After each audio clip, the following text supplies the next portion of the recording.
اکثر ایک بحث آتی ہے کہ جنات کا ذکر قرآن مجید میں ہے، لیکن سائنس اس کے بارے میں خاموش ہے۔ سائنس جنات کے وجود کو ڈسکس نہیں کرتی۔ تو ایسی بات نہیں ہے کہ سائنس میں کوئی جنات کے بارے میں ہم ڈسکس نہیں کر سکتے ہیں، یا سائنس میں اس کے بارے میں آئیڈیا موجود یا انفارمیشن موجود نہیں ہے۔ اس کے لیے میں آپ کو کچھ بیسک چیزیں بتاتا ہوں، آپ نے اس پر ہمیشہ غور کرنا، اور بیسک بایولوجی تو سب کو ہی پتا ہوگی، اور بیسک سائنس تو آپ سب ہی جانتے ہوں گے۔ اللہ تعالیٰ کی جو کریشنز ہوتی ہیں، جو بھی چیز اللہ نے بنائی ہیں، کریشنز اس یونیورس میں، اور جتنی بھی کائنات ہیں سب کی سب اللہ کی کریشنز میں آ جاتی ہیں۔ اسی لیے کہتے ہیں رب العالمین، یعنی وہ تمام عالم کا رب ہے۔ یعنی اس کے علاوہ بھی بہت سے عالم ہیں، عالم ارواح ہے، عالم برزخ ہے، یہ جو ہم بایولوجی میں 5 کنگڈم پڑھتے ہیں، یہ 5 عالم پڑھتے ہیں، اس کے علاوہ پتہ نہیں کتنے عالم ہیں۔ تو اللہ ہر چیز کو کریٹ کرنے والا ہے۔ ہی از دا گریٹسٹ کریٹر۔ ہر چیز جو خدا نے بنائی ہے اس کو ہم کریشن کہتے ہیں۔ بہت سی کریشن ہے، لیکن ہم سائنس کے لحاظ سے اگر ہم دیکھیں تو یہ کریشن بیسیکلی 2 ڈویژن میں ڈیوائیڈ ہو جاتی ہیں۔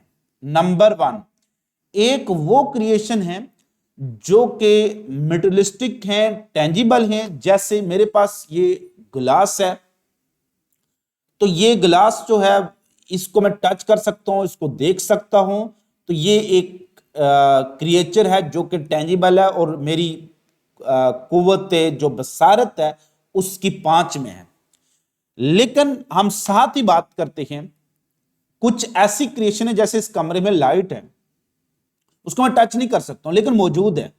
اس کمرے میں کچھ ویوز ہیں جو موجود ہیں لیکن میں ان کو دیکھ نہیں سکتا ہوں۔ تو لہذا وہ کریشن جس کا وزن ہے، جو جگہ گھیرتی ہے، اس کو ہم کہہ رہے ہوتے ہیں مادہ یا میٹر۔ یہ وہ ٹینجیبل کریشنز ہیں۔ لیکن وہ کریشنز جو کہ اس فارم میں نہیں ہیں، یعنی ٹینجیبل نہیں ہیں، جن کو آپ دیکھ نہیں سکتے ہیں، اور بالخصوص وہ دوسری کسی فارم میں، ویوز کی فارم میں، اس کو ہم کہتے ہیں انرجی کہہ دیتے ہیں۔ انرجی کو ہم ایبریویٹ کر کے ای سے لکھ لیتے ہیں، اور مادہ جو ہے میٹر ہے، وزن رکھتا ہے، مومنٹم رکھتا ہے، تو ایم سی کہہ دیتے ہیں۔ پریشان تو ہو رہے ہوں گے۔ اب اگر ہم دیکھیں تو قرآن مجید میں آپ کو جو بہت سی اللہ کی کریشنز ہیں، جن میں سے اللہ نے جنات کی بات کی ہے، اور جنات کے بارے میں کہا گیا ہے کہ وہ کون سی مخلوق ہے؟ وہ ناری مخلوق ہے، وہ فائر کی بنی ہوئی ہے، آگ کی بنی ہوئی ہے۔ کچھ تھوڑا کنسپٹ لگتا ہے آپ کو سمجھ آنا شروع ہو گئی ہے۔ تو وہ آگ کی بنی ہے، اور پھر وہ فرشتوں کا ذکر آتا ہے، اور فرشتوں کے بارے میں آتا ہے وہ نور یعنی لائٹ کے بنے ہوئے، روشنی کے بنے ہوئے۔ تو جنات کا تعلق انرجی کی کس فارم سے ہے؟ وہ فائر انرجی سے ہے۔ اور لائٹ کا تعلق جنات کا فرشتہ ملائکہ سے ہے۔ ملائکہ یعنی کہ یہ ناری مخلوق ہوگی اور یہ نوری مخلوق ہوگی۔ پھر انسان جو آ جاتے ہیں، یہ انسان، اس میں بھی میٹر بھی ڈیفرنٹ فارم میں ایگزسٹ کرتا ہے۔ میں بایولوجی کے لحاظ سے اگر ہم دیکھیں تو ایک میٹر جو ہوگا وہ نان لیونگ ہوگا، جس میں زندگی نہیں ہے، جیسے گلاس ہے، پہاڑ ہیں، دریا ہیں، یہ ساری چیزیں نان لیونگ ہوگی۔ اور ایک وہ میٹر ہوگا جو لیونگ ہوگا، جس میں ساری لیونگ کریچرز آ جائیں گی۔ لیونگ میٹر یا لیونگ کریچر، ان کو ہم کہتے ہیں لیونگ آرگنزمز۔ اور انسان کا تعلق کس سے ہے؟ لیونگ آرگنزم سے ہے۔ اور یہ ساری مخلوق کون سی ہے؟ خاکی مخلوق کا، جس کا تعلق میٹر کے ساتھ ہے۔ تو یہ 3 بڑی مخلوقات ہیں، جن میں سے جو میٹرلسٹک میٹر ہے اس سے تعلق خاکی مخلوقات ہے، جس کو آپ دیکھ رہے ہیں، بندر ہیں، اسی میں جو باقی بفلو، گائے، بھینس ہیں، جو بھی آپ بایولوجی میں پڑھتے ہیں، بالخصوص 5 کنگڈم، ان کا تعلق لیونگ آرگنزم کے ساتھ۔ اور ان میں سے افضل مخلوقات، اب ان کے لحاظ سے بھی اگر ہم دیکھیں، جنات، ملائکہ، سب سے افضل ہم کہتے ہیں خاکی مخلوق ہے۔ اشرف المخلوقات اللہ نے انسان کو بنایا۔ اب یہ کنسپٹ تو آپ کو سمجھ آ گیا۔ اب ایسا نہیں ہے کہ جنات کا وجود نہیں ہے، وہ ایک دوسرے وجود میں، جیسے ابھی آپ تک بہت سی سائنس نے ترقی کی ہے، تو بات ایسی اینیمیٹڈ موویز دیکھتے ہیں کہ وہاں پر پوری انرجی ہوتی ہے، اس انرجی سے وہ پورا ایک انسان بن جاتا ہے. نہیں، ہائپوتھیٹیکل ایک ہے نا، سوچ ہے. تو اس کا مطلب یہ جو جنات ہیں ان کا بھی ایگزسٹنس موجود ہے، لیکن یہ ہماری طرح ٹینجیبل مخلوق نہیں ہے. میں ایک اور مثال آپ کو دے کر اس کو آسان کرنے کی کوشش کر رہا ہوں. ہماری سورج کی جو روشنی ہے اس میں سے ایک وہ روشنی ہے جو ہمیں نظر آ رہی ہے، ویزیبل، جس کو ریڈیشن کہتے ہیں، ویزیبل لائٹ. لیکن کچھ ویوز ایسی بھی ہیں جو ہمیں نظر نہیں آتی ہیں، وہ چھوٹی بھی ہیں اور بڑی بھی ہیں. کچھ جو مائکرو ویوز ہیں جو آپ کو نظر نہیں آتی ہیں. اب جس بندے کو مائکرو ویو نظر نہیں آ رہی ہیں، کیا وہ یہ بلیو کر سکتا ہے کہ مائکرو ویو کا ایگزسٹنس ہی نہیں ہے، وجود ہی نہیں ہے؟ کیونکہ میری آنکھ کی جو ریزولوشن پاور ہے نا وہ اتنی نہیں ہے. مجھے اس کو دیکھنے کے لیے وہ متعلقہ ریزولوشن پاور چاہیے کہ میں مائکرو ویوز کو دیکھ سکوں. ایسے ہی یہ جنات یا ملائکہ، یہ چونکہ انرجی کی فارم ہے، یہ دوسری فارم آف انرجی میں ایگزسٹ کرتے ہیں، تو ان کو کبھی بھی آپ اپنی آنکھ سے نہیں دیکھیں گے.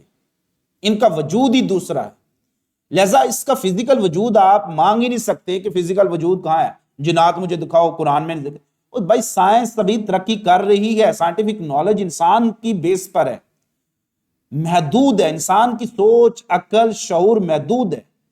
ایک جس چیز کو خدا نے بنایا ہو اور اس کی عقل اتنی محدود ہے، وہ اٹھ کر اس چیز کے بارے میں سوال کرے جس کے بارے میں اس کو پتہ ہی نہیں ہے. جیسے اگر میں کہوں کہ کئی ٹن سونا ہوا میں اڑ رہا ہے، وہ لوگ جن کو سائنس کا علم نہیں ہے کبھی بھی بلیو نہیں کریں گے. لیکن جن کو سائنس کا علم آ گیا وہ سمجھیں گے کہ جہاز کی ضرورت میں اڑ بھی رہا ہے. ایٹامک جو جتنے بھی آپ کے میزائل ہیں وہ اڑ رہے ہوتے ہیں. تو ایسے ہی ہے جو یہ جنات اور ملائکہ کا وجود موجود ہے، لیکن وہ ڈیفرنٹ فارم آف جو کریشنز میں ہیں، وہ ڈیفرنٹ کریشنز ہیں. اب جنات کیسے انسانوں کے وجود میں، کبھی کبھار دیکھیں نا، جبرائیل علیہ السلام جب بھی نبی صلی اللہ علیہ وسلم کے پاس آتے تو وہ نبی صلی اللہ علیہ وسلم کو دیکھ رہے ہوتے تھے، تو وہ انسانی روپ میں کیسے آ سکتے تھے؟ بھائی کوئی میں اپنی طرف سے فلسفی بیان نہیں کر رہا ہوں، بے شک میں ماسٹر آف فلسفی ڈگری رکھتا ہوں، لیکن میں اپنی طرف سے کوئی فلسفی آپ کو نہیں دے رہا ہوں. یہ وہ فلسفی ہے E=mc²، میں نے نہیں دی ہے، یہ بابائے سائنس جس کو آپ کہتے ہیں نیوٹن، یہ اس نے دی ہوئی ہے. یعنی کہ انرجی اور میٹر آپس میں انٹر کنورٹیبل ہیں. یہ میٹر کسی بھی فارم میں کبھی بھی انرجی میں جا سکتا ہے. واقعہ معراج میں ایسا ہی ہوا. نبی صلی اللہ علیہ وسلم کا وجود خاکی، وہ کس میں کنورٹ ہو گئے؟ دوسرے وجود میں چلے گئے، اور اس وجود کی بیس پر واقعہ معراج ہوا. Speed of light per travel کیے، ٹائم رک گیا. وقت ایسے ہی رکتا ہے نا، speed of light per travel کیے، ساتوں آسمان سفر کر کے آئے گئے، کسی کو پتہ نہیں چلا. اب دوسری مخلوق سے ملنا ہے تو اسی جیسا آپ نے حلیہ کرنا ہے، اسی جیسا حلیہ بنانا ہے. تو جب اس طرف جا رہے ہیں تو وہ بھی کس روپ میں چلے گئے؟ وہ میٹر = انرجی، اور دوسرے روپ میں چلے گئے. دیکھیں نا، خدا کے پاس پاور ہے، کچھ بھی کر سکتا ہے. ہمارا نالج محدود ہے. اب سائنس کہتی ہے کہ E=mc²، تو پھر خدا نے اگر کیا تو پھر کیوں نہیں اس پر یقین کر رہے آپ؟ تو میٹر انرجی میں آ سکتا ہے، واقعہ معراج اس پر موجود ہے، پورا speed of light per travel کر رہے ہیں. اور انرجی میٹر میں آ سکتی ہے. فرشتے انسانی وجود میں، نبی صلی اللہ علیہ وسلم، جبرائیل علیہ السلام انسانی وجود میں آتے تھے، تو انرجی میٹر میں کنورٹ ہو رہی ہوتی ہے، تو وہ انسانی وجود میں. جنات انسانی وجود میں آ رہی ہوتی ہے. تو امید کرتا ہوں کہ آپ کو بیسک کریشن کی تو سمجھ آ چکی ہوگی. یہ ساری کریشن، اس کے علاوہ پتہ نہیں کتنی کریشن ہے. میرا نالج بہت محدود ہے، میں اتنا ہی بیان کروں گا جتنا میرا علم ہے. لیکن جو علم کا ماخذ ہے، ہم اس کی تو بات نہیں کریں گے نا. اب سوال یہ پیدا ہوتا ہے کہ پوچھتے خدا کو کس نے بنایا؟ بڑا انٹرسٹنگ کوسچن ہے. خدا کا وجود بتاؤ. بھائی آپ سائنس پر بلیو رکھتے ہیں، میں بھی رکھتا ہوں. First law of thermo dynamics کیا ہے؟ دیکھیں نا، اللہ کے بارے میں کیا آتا ہے؟ اللہ کا وجود، اللہ ان میں سے وہ کریشن میں نہیں ہے، وہ کریٹر ہے، لیکن اس کا بھی کوئی نہ کوئی وجود تو ہے نا. وہ ازل سے ہے اور اب تک رہے گا. لیکن ان تینوں میں سے نوری، ناری یا خاکی میں سے کس کے بارے میں؟ قرآن کو اگر ہم ٹچ کریں تو قرآن کی سورہ کا ایک مفہوم بیان کرتا ہوں کہ اللہ نور السماوات والارض. اب نور کا ورڈ قرآن میں 2 ریفرنس سے یوز ہوا ہے. ایک بعض اوقات یہ ڈائریکٹ یوز ہوا ہے، یعنی وہ تشبیہ نہیں ہے، اور بعض کا تشبیہ کے لیے استعمال ہوا ہے، یعنی کسی کی مثال دیتے ہوئے، جیسے میں کہوں کہ سورج ایک روشنی ہے، تو یہاں پر سورج واقعی روشنی ہے، وہ ایگزسٹ کرتی ہے، لیکن میں کہتا ہوں کہ علم کی روشنی سے اندھیروں کو ختم کر دیا، تو یہاں پر روشنی کا ایک تشبیہ کے طور پر، نور ایک تشبیہ کے طور پر آیا ہے، یہاں پر مطلب نہیں ہے کہ وہ علم واقعی روشنی ہے، یعنی علم کیا کر رہا ہے، وہ جہالت کو ختم کر رہا ہے، اس لیے اس کو کہتے ہیں کہ علم کا نور۔ اسی طرح سے اللہ نے بہت جگہوں پر یہ نور کا ورڈ نبی صلی اللہ علیہ وسلم کے لیے بھی یوز کیا ہے، کلیئر؟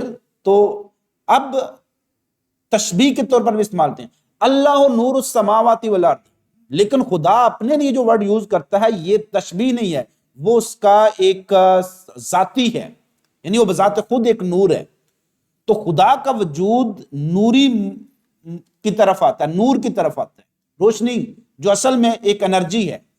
اب جو انرجی دیکھیں کہ الٹیمیٹ سورس آف انرجی سن ہے، ہم تو ڈائریکٹلی سن سے انرجی نہیں بنا سکتے، ہاں سولر پلیٹ استعمال کر کے سولر انرجی کو کنورٹ کر دیں گے لائٹ انرجی میں، یہی کام پلانٹ کرتے ہیں، سولر انرجی کو ایک اور انرجی یعنی گلوکوز میں کنورٹ کر دیتے ہیں۔ اب اس کا قطعاً مطلب نہیں کہ سن حصہ بن گیا کس کا، گلوکوز کا، یہ مطلب نہیں ہے، صرف سن کی انرجی کو مستعار لے کر یعنی اس سے آگے ایک اور انرجی کی فارم ہم نے کریٹ کر دی۔ ایسے ہی کنسپٹ خدا کے بارے میں ہے، ایسا نہیں ہے میں یہ کہوں کہ یہ گلاس ہے، اس گلاس کا ایک پیس لے کر میں نے ایک اور گلاس بنا دیا، یہ ہوتا ہے کہ اس میں سے کوئی چیز اخذنا، یعنی اس گلاس سے ایک چیز گلاس بنائی ہے، اس کو کہتے ہیں لم یولد، اس کو کہتے ہیں لم یولد، یعنی اس کے کسی پارٹ کو لے کر کوئی نئی چیز نہیں بنائی۔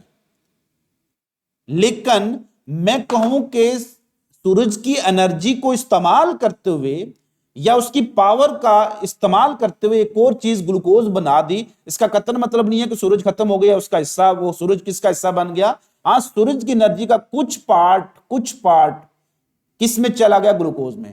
تو یہی ہے لم یلد، یعنی خدا کو کسی نے پیدا نہیں کیا۔ کیوں؟ سائنس میں فرسٹ لا آف تھرموڈائنمکس کیا ہے؟ Energy can neither be created nor destroyed, یعنی انرجی کو نہ پیدا کیا جا سکتا نہ اس کو تباہ کیا جا سکتا، but can be transformed from one form to another, یعنی ایک فارم سے دوسری فارم میں کنورٹ کر سکتے ہیں۔ تو اسی طرح سے جو انرجی سب سے مین الٹیمیٹ سورس آف انرجی، سب سے بڑی طاقت کی انرجی کون ہے؟ خدا۔ تو خدا کے بارے میں آپ کیسے کہہ سکتے ہیں اس کو کس نے پیدا کیا؟ اور بھائی انرجی کے بارے میں آپ کی سائنس خود کہتی ہے، سائنس پر آپ بلیو کرتے ہیں energy can neither be created nor destroyed, تو پھر خدا جو سب انرجی کا ماخذ ہے، سب سے main source of all ultimate source of all energy on all universe, وہ کیا؟ خدا ہے۔ تو سب سے بڑی انرجی یا طاقت کون ہے؟ وہ خدا ہے، سب سے الٹیمیٹ فورس۔ لہذا آپ اس انرجی کو جو اتنی شدید ہے اور سب سے طاقتور ہے، اس کے بارے میں کیسے آپ کہہ سکتے ہیں کہ اس کو کس نے پیدا کیا؟ لہذا وہ ازل سے موجود ہے، اس کو کسی نے نہیں پیدا کیا۔ لم یلد کا مطلب یہ ہے، وَلَمْ يُولَدْ، یعنی اس انرجی کا پارٹ لے کر ہم نے کوئی نئی انرجی نہیں بنائی ہے، بلکہ اس انرجی نے اپنی فورس سے باقی چیزیں کریٹ کی ہیں۔ تو باقی جتنی بھی انرجی کریشن میں آتی ہے وہ کریٹر کی انرجی سے آ رہی ہے، وہ کریٹر کی انرجی سے آ رہی ہے۔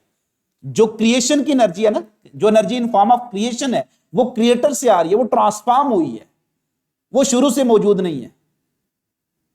اب سورج کی انرجی آپ دیکھ لیں، سورج کو آپ ڈائریکٹ نہیں دیکھ سکتے کیونکہ اس کی انرجی اتنی زیادہ ہے، تو جو سب سے بڑی انرجی آپ اس کو کیسے دے سکتے ہیں؟ تو خدا کو کوئی بھی آنکھ نہیں دیکھ سکتی، چونکہ اس کو دیکھنے کی کوشش کریں گے تو اتنی طاقتور انرجی ہے کہ جل جائیں گے۔ یہی ہوا تھا جب ایک ذرا سی تجلی روشنی کی کرن اللہ نے طور پر گرائی تھی تو طور جل کے راکھ راکھ ہو چکا تھا۔ تو یہی حضرت عامہ عائشہ کی جو حدیث مبارکہ کا مفہوم بھی ہے کہ کسی انسانی آنکھ کی مجال نہیں ہے کہ وہ خدا کو دیکھ سکے، چونکہ وہ اتنی بڑی انرجی ہے نا کہ وہاں پر نہیں دیکھ سکتے، اس انرجی کے پاس تک نہیں جا سکتے آپ، لیکن وہ موجود ہے، جگہ پر موجود ہے، فورس ہر جگہ ایگزسٹ کرتی ہے، ہر جگہ پر موجود ہے، ہر جگہ پر آپ دیکھیں گے خدا کی موجودگی ہے۔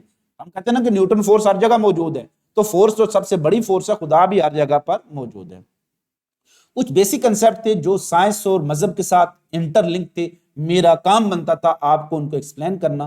امید کرتا ہوں آپ میری رائے سے ایگری بھی کر سکتے ہیں, ڈس ایگری بھی کر سکتے ہیں. یہ حق آپ کے پاس حاصل ہے کہ آپ اس کو سے ایگری کریں یا ڈس ایگری کریں. اگر ڈس ایگری کریں تو کمنٹ سیکشن میں آپ ریزن بتائیں کہ آپ میری اس لاجک سے ڈس ایگری کس بیس پہ یا کس لاجک یا دلیل کی بیس پر کر رہے ہیں. اگر آپ کو یہ ویڈیو پسند آئی ہے تو ان لوگوں تک ضرور پہنچائیں جو سٹل ابھی بھی خدا پر ایمان نہیں رکھ رہے. میری کوشش یہ ہے کہ ہم اس ہستی کو کبھی بھی نہ بلائیں یا اس کے بارے میں شک بھی نہ کریں جو الٹیمیٹ پاور یا الٹیمیٹ فورس ہے. خوش رہیے گا, خوش رکھیے گا, دعا میں یاد رکھیے گا. پھر ملیں گے چھوٹے سے بریک کے بعد.